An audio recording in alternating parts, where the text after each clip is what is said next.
Welcome back, Source Nation. Now here's your host, Kathy B.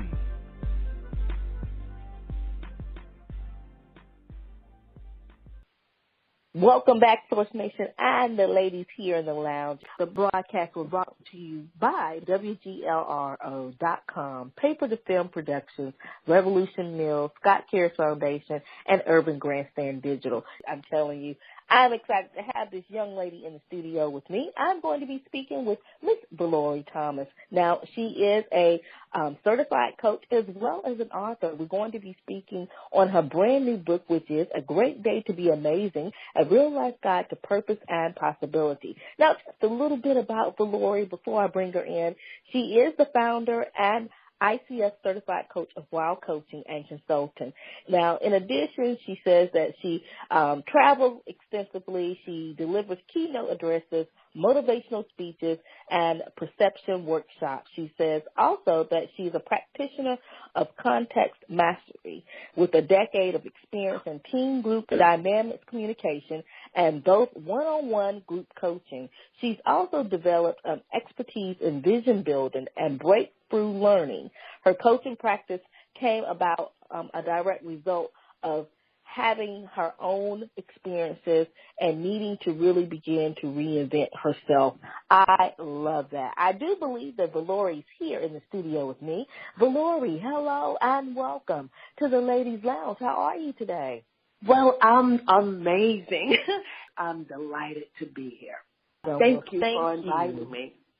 You're welcome. Thank you. If you will, of course, you know, I had the opportunity to share with the ladies here in the lounge a little bit about your bio, but if you will, if you could share with them who you are, we'll jump into the conversation from there. Oh, my goodness, who I am. We don't have all that long time. In a snapshot. I'm known as the possibilitarian these days, and it is because my practice and what I do on the planet all is around living a life of possibility. So a little bit about my background. I've done a few things in getting to my purpose. I think after we come from our initial stage of adulthood, meaning going to school, you know, the initial stage, you go to school, it's about work, the money, so on and so forth. Life looks and the intention in life is very different at that point. But as you begin to settle in and grow, your perspectives and your principles change. You know, they begin to be what you lead with rather than the conformity of life and status quo. And so that's really the crux of my story. I live my life with zest and fervor, and I say it with a vengeance because that was not always the truth. At 16, I was in college in the 70s. Looking to find my own identity, you know, during the time of where there was the Vietnam War and the new consciousness was budding and all of that. And I'm 16 in college. And everyone is older than me, bigger than me, and my perception was wiser than me as well. I didn't have a community to fit in with.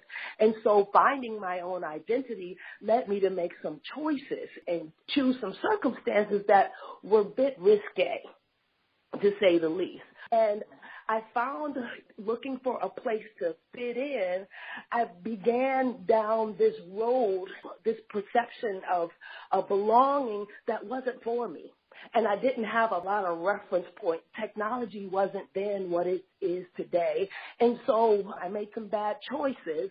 And when I looked up, my life was gone. I was actually homeless.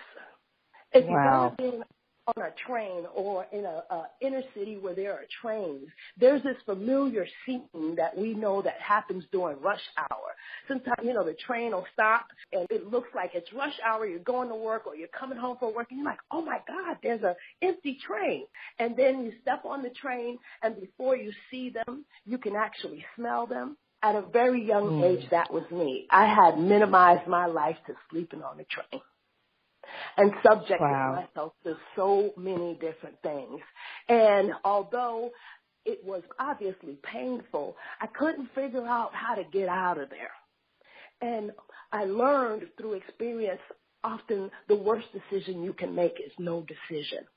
But that was not the place for me. And so something dawned on me. I just got sick and tired of being sick and tired and the same old thing and subjecting myself to abuse. That was not what I had known in my upbringing, but that's where I ended up. And the shame had me avoid all the people I knew who loved me. So my motivation began that I figured out after being sick and tired that the same energy that I used to end up in that place, what if I redirected it? And I began to put my life back together. So fast forward, finished, got my degree, went to school, and got acclimated back into society and working. I actually was part of the executive staff for Victoria's Secret Direct, and I did that for over 10 years.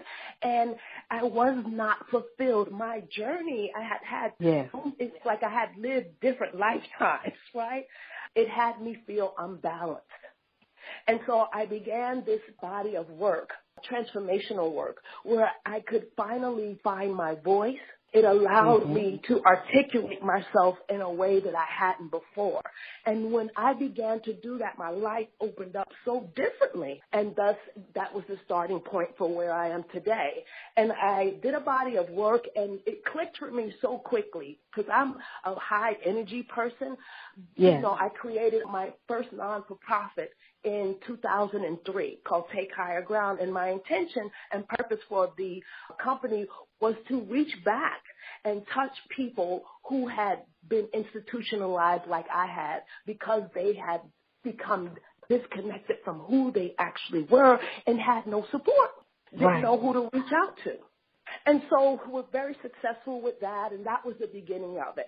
Fast forward to today, I am the CEO and principal coach of WOW Coaching, and I also have another arm of the business called the Institute at WOW, which provides certification courses for other trainers. But I can go on and on. I've done speaking, I've traveled, and when I travel with a purpose. I travel abroad. My intention now is to take this message and my story to connect people from across the planet, to be the connector for networks for people who feel like displaced and not sure how to go forward because they're disconnected from who they are based upon circumstances. Wow, I love this. And, Vallori, thank you for sharing that with us because that leads me to where I want to direct the conversation. Now, you mentioned something that I find so very important and definitely here in the lounge with the ladies when we talk about passion and purpose. Those two areas of life I am so excited about. But I see that a lot of people, just as you said, they are disconnected from what God truly has called them to do. They don't understand what passion means and they don't understand what purpose means, and they become very stagnant. And I feel that if they were aware of what is my passion, what is my purpose, and how that connects, and how God so wants you to be able to tap into that and be able to become a blessing to others, it's amazing when you do. So let's talk about that, Vallori, and get a full understanding of how you are really showing people that you come in contact with about purpose and the possibility of how life can be so rich when you tap into it. Can you share that with us? Absolutely. In my interpretation, it has a lot to do with the state of life today. We're in the age of technology, very different from 20 years ago, 40 years ago, 60 years ago. 20 years from now, the state that we are in now is going to be even more advanced. Things are changing every couple of days. It's something to keep up. I think the automaticity of life as it is now is what separates us. The intention was that it connect us, but what's happening is exactly the opposite. And on some levels, I think that collective consciousness is becoming desensitized based on automaticity. Let me just illustrate this further. In today's world, the pursuit is to get from point A to point B and do that well. And in doing so, you get kudos. However, what we give our lives over to is routine. And somehow or other, we begin to shrink. And the way we articulate our lives, our dreams, our talents, and our purpose is as if they're not of us. They're like long away. Every dream that we have, the truth is, it started as a goal. But the way we articulate it creates the experience of it based upon the circumstances of our lives. Let me just keep going. So what I often speak about is being the exception versus the example.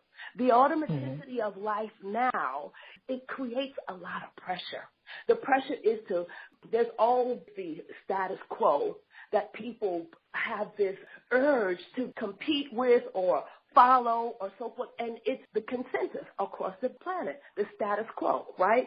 Keep up, fit in, so on and so forth. However, what happens is that the images that are being imprinted or referenced to us, it's impossible. It's impossible. The wear and tear. And so the consciousness or the thinking becomes that I'll never measure up because I can't be that person, looking at them as the exception rather than the example which they were divinely purposed to be. It becomes a big distinction, and I believe the automaticity of life is what separates us. We see icons now and people that we admire, and we say, oh, my God, that's so amazing. How did they do that? I'll never be able to do that. It's so backwards because in the divine order of things, we are examples and role models for one another. That's the intention in divine order, not to have others be the exception, but the example. But we're so separated by technology that we can't even figure out what our purpose, our skills and talents are, and those are God-given. We've become very removed from who we are, and it's taken over. More and more we see our young people like suffering from mental illness and disease because they're so connected and so under not only peer pressure, but technological pressure, and challenged to figure out who they are, what their purpose is, and where they belong. How could you fit in? However, there is a way. What if you removed your circumstances from your possibilities? That was the question that changed my life. Wow. I love that, Vallori, and the fact that you gave us that information in depth. Let me ask you this. With the book itself, you said that it was a great day to be amazing, a real-life guide to purpose and possibility. When you are speaking with clients or when you are actually in sessions and your speeches, what are you finding when they say, I am unable to connect, I am unable to understand why God has even placed me here, I am unable to find the meaning of purpose? What are your thoughts about that, and how do you assist them with that? Well, what is leading is programming rather than possibility. Okay. There's a lot of influence around programming. The only influence that we get around us being a possibility is from home or from our religious beliefs or our network of friends. But it's very rare that if it's not at home that we would see that, because we are all creatures of our environment. And so we begin to articulate ourselves in a certain way to keep up with status quo that is really not us. What it is conformity. And conformity works for everybody else but you. Right. But that's what it is comparison. Right. It's the easy way. It's the easy route to take to conform to whatever it is around you. I don't know. I'm going to argue that because it's more work to conform than to be who you naturally are. The thing is that you don't see it. Because you don't see it, you can't access what you cannot see. True. And therefore, your practices and the way that you articulate yourself creates the environment and the experiences of your life. And the idea of conformity means that your circumstances are leading you. Where does that leave you in the equation? What does that do for your mind, body, and spirit? We find ourselves working ourselves to the bone just to meet minimum. or to be paid minimum. When the truth is that, we call ourselves working for other people. It's a misconception because every job that you ever have, you're actually working for yourself. That's right.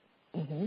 You can earn whatever you desire based on your perception about yourself and your capabilities. Again, you cannot access what you cannot see. Possibility means that you would have to look beyond your circumstances. And every great person that we admire, think about it. I'm going to call Nelson Mandela. Had to look beyond his circumstances to even see possibility. And the thing that created that was the power of choice. We trade our power of choice for automaticity, status quo, and conformity. We lose ourselves, our divinity, and our natural power and talent for the automaticity. And so my book is a guide. I use my personal story. It's not a story about my life, but there are parts of my life where I had those light bulb moments, those nuances that shifted my perception. Perception is a hell of a thing. Yes, it is. Come on now. Yes, it is. However we perceive things, that's how we interact with them as if they're reality, but they're not. They're simply our take on reality. And so with the automaticity and technology, and you add a few more things, it's easy to become displaced. Many people are displaced. But what I know for sure, because I'm living proof, once you can access or shift one perception, once you change one thing in alignment with who you are, your gifts and talents, everything else changes. Once you take one step, that impacts everything. And so to get to your purpose and your passion, it will require like doing a little bit of peeling back. Oh, yeah. To reset, reconnect, recharge, and redesign. Now that within itself is powerful. Ladies, here in the lounge, we are speaking with Miss Vallori Thomas, and tonight's conversation is all about a brand new book, A Great Day to Be Amazing, a real-life guide to purpose and possibility. I want to go back to something that you just said, Vallori, and I find that it's very, very true. I often share my story here in the lounge with the ladies regarding how I came back to broadcasting with a new fresh outlook and where I want it to be, because I tell you, I've been doing this for about 24 years, and almost 4 years ago, I said, I'm not going to do this anymore. I want to focus on some other stuff. This is becoming very mundane, and nobody's going to listen.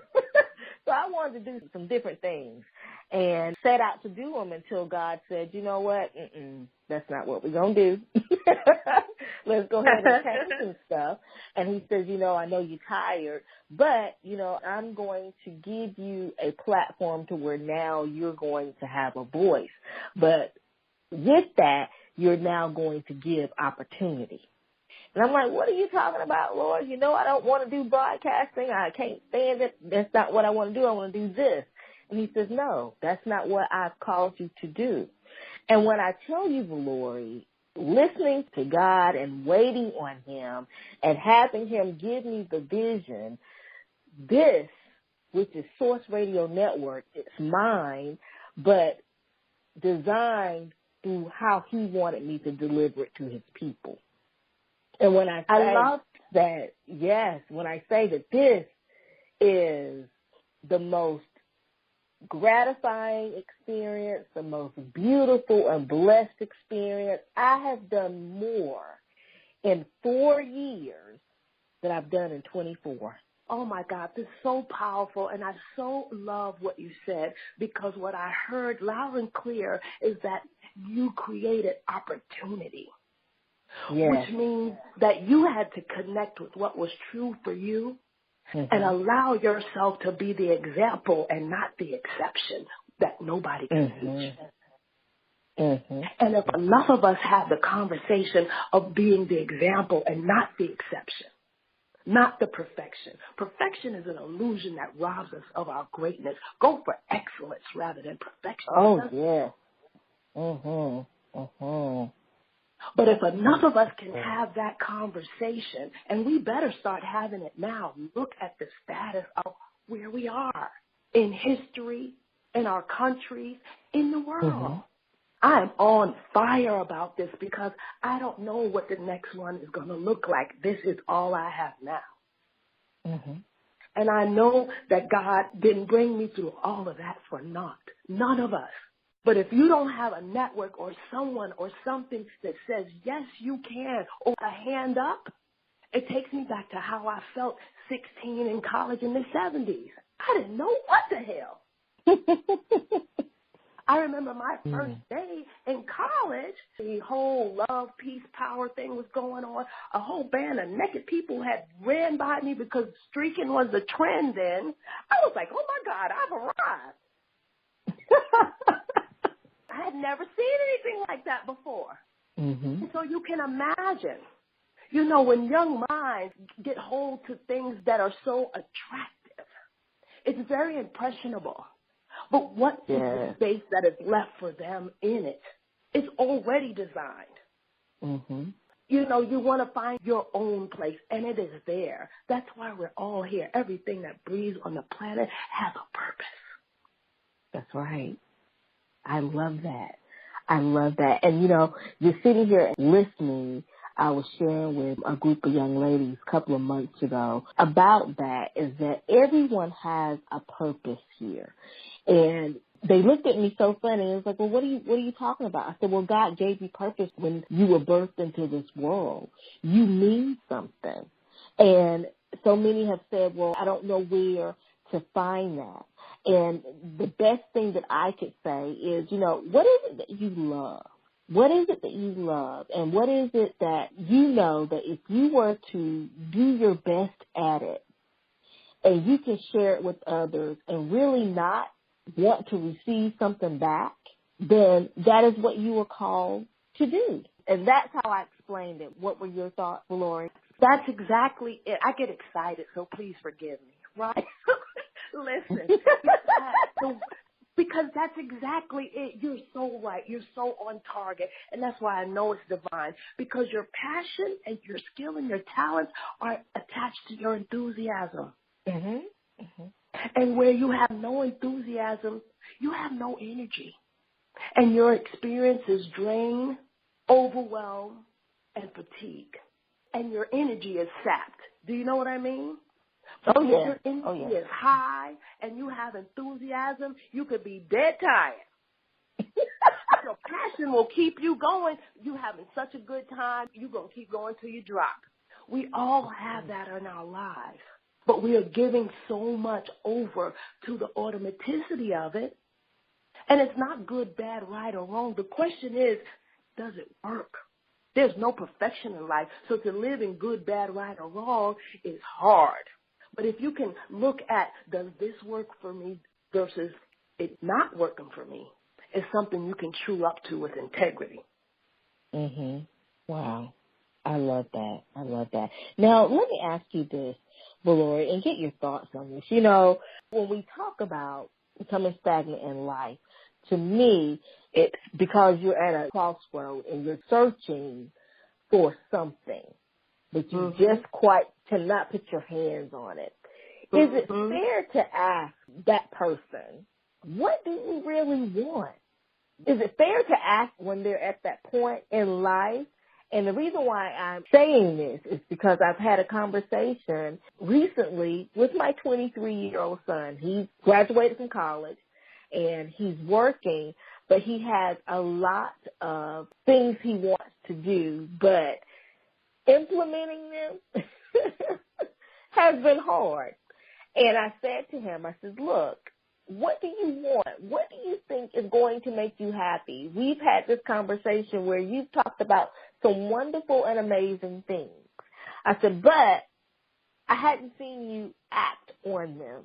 And I don't know if he gets upset because I'm asking him these questions, but I'm trying to get him to understand we can have dreams all day long, and that's exactly what they are. But in order to implement that dream, sometimes it's going to take a little bit of being uncomfortable to get it started. It's like I want to push them out the plane, and you just soar. He's blessed to have a mom like you. Well, thank you. So let's talk about that. And it's just not with my son. I hear a lot of people speak on a lot of great things, but I want to say to them, well, what do you want to do? How are you going to do it? So talk to us about that. Oftentimes, like for me, it was good, people moving on and doing things and all of that. I could see how that worked for everyone else but me. Mm-hmm. Number one, you can't have what you don't feel you have the capacity for. Okay. Even with your great ideas. Number two is that oftentimes we have competing intentions, and we feel that we have to pick one, especially young people, because that's the way they're reared. Pick something, be good at that, make a career, have a life, live happy, right? And they have many talents. It becomes confusing because their talents are bumping up against one another because they have to choose one when they're actually good at a few things. And so what I loved about what you said, make a step, take an action, do something, rather than just think about it. I think what happens a lot is that we become paralyzed beyond the thought because we've got competing attentions when we're not sure that we can actually carry it through, and we're not sure what's the first step to take. Mm-hmm. Any step you take is excellent. That's right. Because taking that one step is, like I said earlier, once you change one thing, everything else changes. Now, to take the step, what does it take? Voice. You might not be clear about exactly where you're going to go, but you must choose to go. You must choose to take the step. And here's the other thing. You cannot do it alone. And so we often think, because we're trained like that in the automaticity of life at work, in the office, and so forth, you get your work, you do that well. Kudos. And that becomes the status quo of how we operate in every area of our life, and that's not the intention. We're all on the planet. It is a divine design because we need one another, which is why I often talk about being the example versus the exception. Without those relationships, without being able to connect to or see examples, then we get stuck. And especially our young people, they have a lot of talents, can't figure out which one to go with first, and collapse. We as parents, we get worn out because we like, what's wrong with them? They're so talented, they're so great, this, that, and the other. Not just parents, but the other folks in their lives. Because nobody said it's all right to have a few talents. Keep them all. Pick one to lead with. Believe it or not, I have many clients who have come to me all messed up because they're multi-talented and trying to put themselves in a box. They weren't made for that. They're multi-talented. Pick one thing, make one step, and it'll open up everything else. The other thing is the competing attentions. Oftentimes we get caught at the crossroad between should and must. What I should do versus what I must do. And the thing about the shoulds, they come from external influences. I'm not talking about what's right and wrong. We all know that. Babies know that. But oftentimes those things that we should do are ideas that are not even our own. The things that we must do are those things that we desire so much that they won't let us sleep. Even if we try to throw them away, move out of town, all that kind of stuff, it follows you. Yes, it does. And you know what? And I want to stop you right there because that is a good place to transition into where I want to go with the conversation. Where your dreams and your desires and your aspirations follow you. This is what I like to reference because as many times as I said that I did not want to go back into broadcasting, there were little things I kept seeing. When God spoke to me, I'm going to give you a platform where now you're going to have a voice. It seemed at that time that there was just different parts of everyday life people just could not understand. And to me, I felt like God was like nudging me. He would take me to a story to where it just did not get enough coverage. And he says, okay, well, I need you to develop a storyline, and you need to focus and find an expert that can speak on that, because this is what people are wanting to hear. They desire to have this information. So I want to talk about that, Vallori, that when your desires and aspirations go unwanted, it tends to haunt you if you don't take action. What are your thoughts about that? You're absolutely right. It does haunt you because it's in your DNA. Oh, yes. In our development, we're trained through the status quo and consensus standards to develop ourselves or establish ourselves. The way that it turns out, we start to determine who we are not rather than who we are. Very subtle, huge distinction.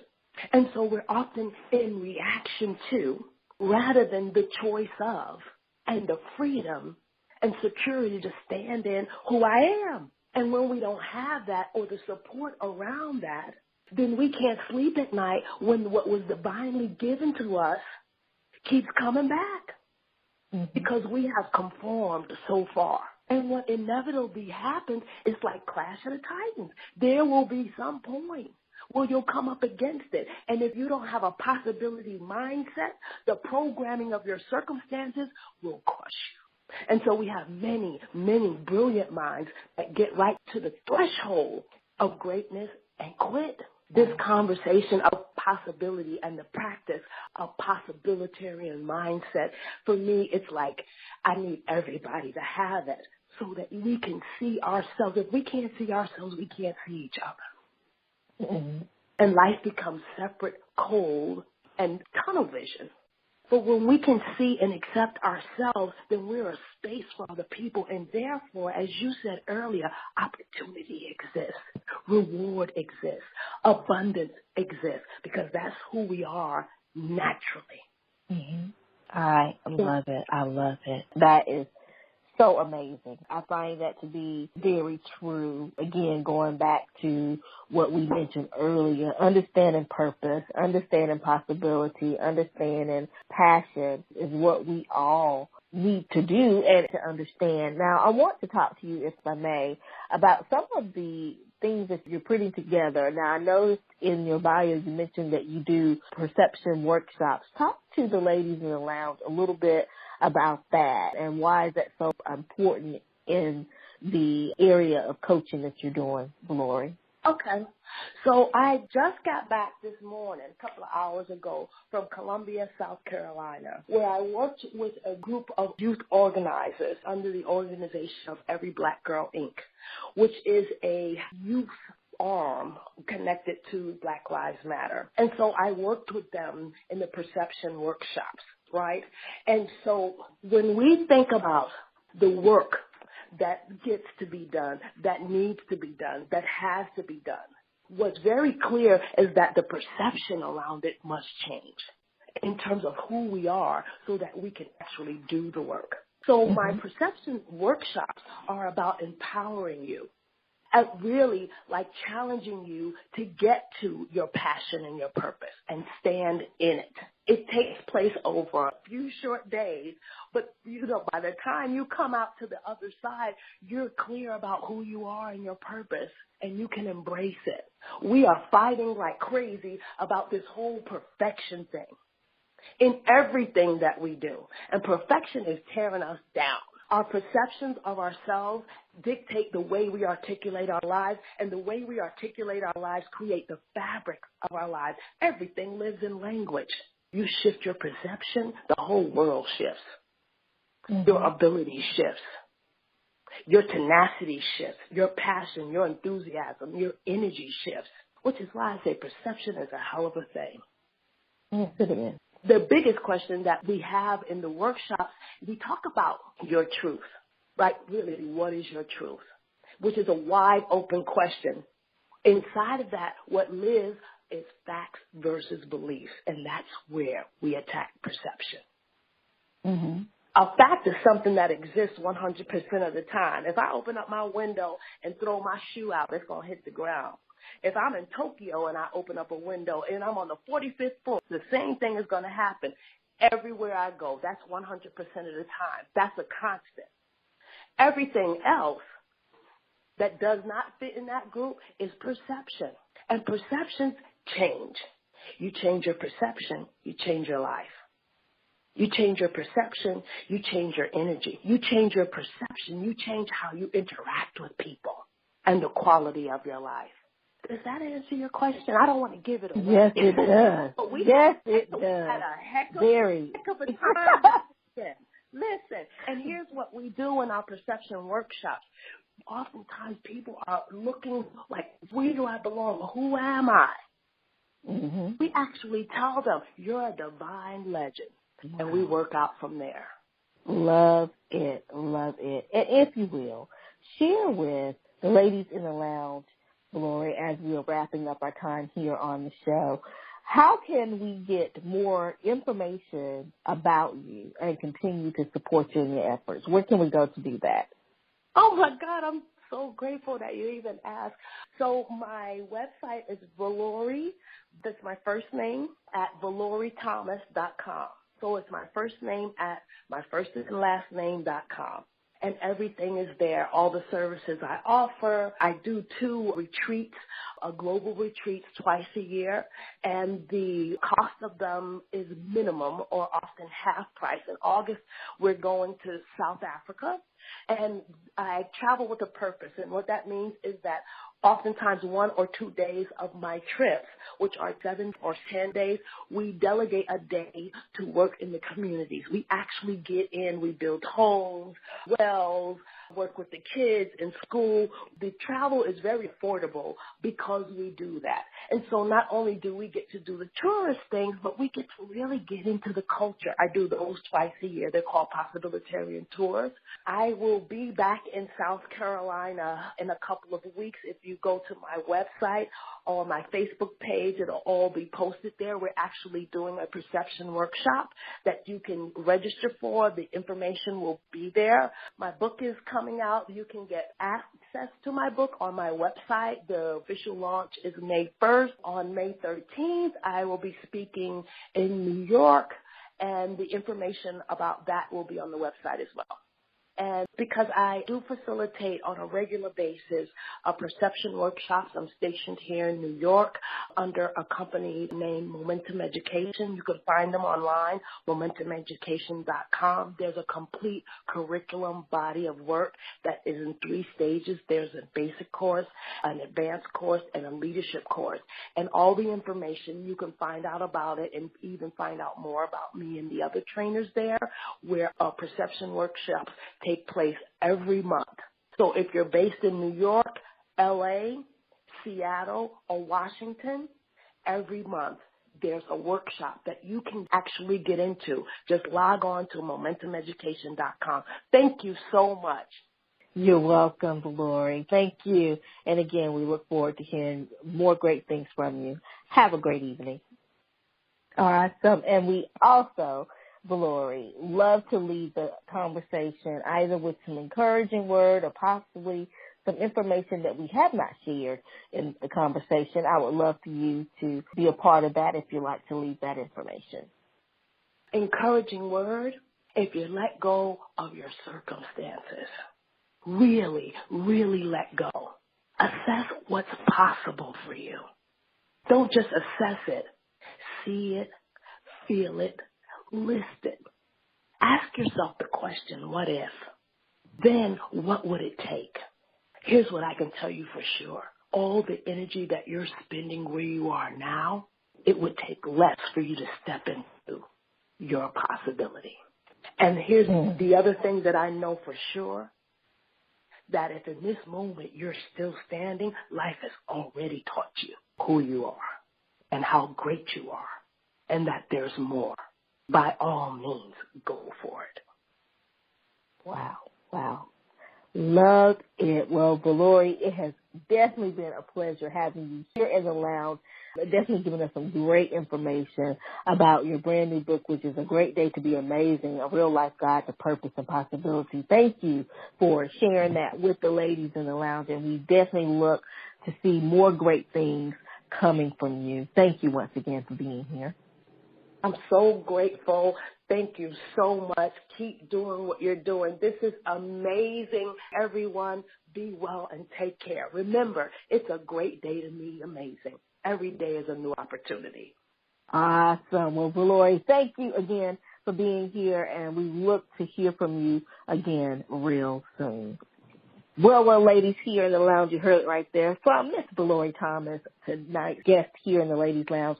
She has been speaking on her book, A Great Day to Be Amazing, A Real-Life Guide to Purpose and Possibility. What I love most about our conversation, she said some wonderful and amazing things, but we really talked about how to not be fearful in life and really taking those chances and beginning to live your dreams. I made mention that, my son and I have had several conversations about what it is that he wants to do. And of course, ladies, we have gotten emails about some things that you all have been thinking about doing, but you haven't.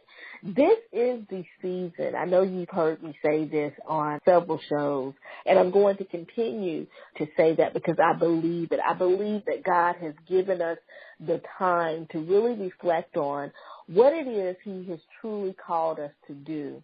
And when we begin to resonate with that, the opportunities are great.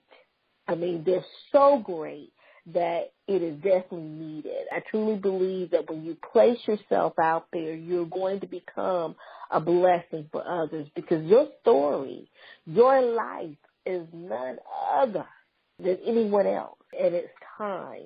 Vallori said that the possibilities are unlimited. You have to take the chance, ladies. You have to take the chance, and don't be fearful. Just as I tell my sons, God's got you. And Vallori said you have to have that support group. That support group has to be in place for you, and I so believe in it. And I also believe in, too, you have to be your biggest cheerleader. You have to be the one to look in the mirror and say, I got this. I can do this. So don't be fearful. Step out there on faith and know that God has you and know that the people around you support you. What you have to give is definitely needed. Again, Vallori Thomas has come in. Thank you so much for sharing. More information can be found on Kathy B's Source Radio Network as well as our main station page, Source Radio Network, and continue to support her in all the amazing and wonderful efforts that she's doing in her city, community, and globally.